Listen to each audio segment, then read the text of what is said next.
हम सब अपने आप को सौभाग्यशाली महसूस कर रहे हैं कि हम माननीय प्रधानमंत्री नरेंद्र मोदी जी की लीडरशिप में और गृह मंत्री अमित शाह जी की संकल्प शक्ति के साथ जुड़कर बिना रुके और बिना थके देश के लिए काम करेंगे।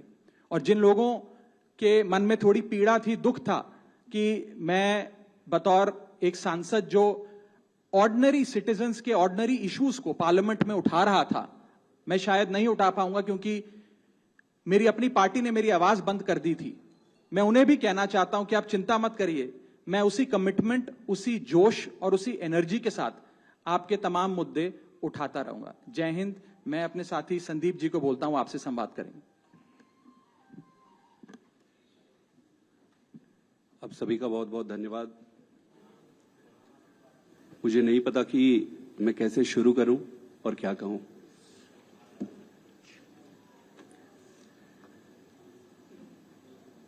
मैंने अपने जीवन में नहीं सोचा था कि ये स्थिति आएगी, पर ये आई।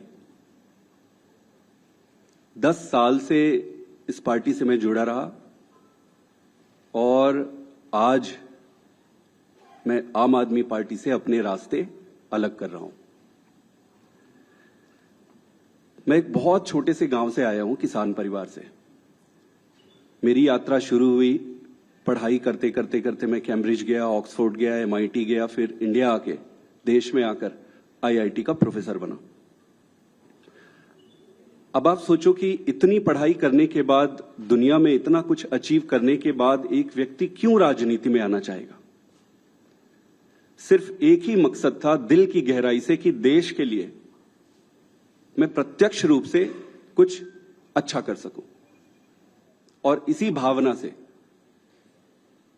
इंडिया आया और इंडिया आके फिर राजनीति में जुड़ा।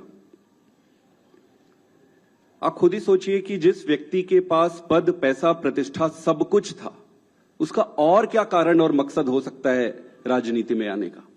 सिर्फ और सिर्फ देश सेवा ही एकमात्र मकसद था। पार्टी ज्वाइन करने की जब बारी आई कि भाई कौन सी पार्टी ज्वाइन करें, तो बहुत सारे पॉलिटिकल पार्टियां थी, बड़ी पॉलिटिकल पार्टियां थी, वेल स्टैब्लिश्ड पॉलिटिकल पार्टीज थी। आम आदमी पार्टी को ही क्यों ज्वाइन किए? ये जानते हुए भी कि पार्टी शुरू हुई है, पार्टी छोटी है, कहीं पर भी जाते, कहीं पर भी काम मिल जाता और आगे जीवन शुरू कर सकते थे। लेकिन उन सब के बावजूद आम आदमी पार्टी को चुना। क्यों चुना? वो इसलिए चुना क्योंकि एक काम की राजनीति, नई राजनीति की बातें कही गई और उसको लेकर आया गया। ये सारी बातों को सुनकर, इन सारी चीजों को देखकर आम आदमी पार्टी ज्वाइन किए। और इन 10 सालों में ईश्वर साक्षी है, मैंने खूब मेहनत की है। न दिन देखा, न रात देखी। घर परिवार सब त्याग के, छोड़ के सब कुछ झोंक दिया, अपने लिए नहीं। आपने देखा होगा कि मैंने कभी भी अपने आप को आगे नहीं किया। बहुत सारे तो मुझे फर्स्ट टाइम भी देख रहे होंगे या फोटो में ही देखे होंगे।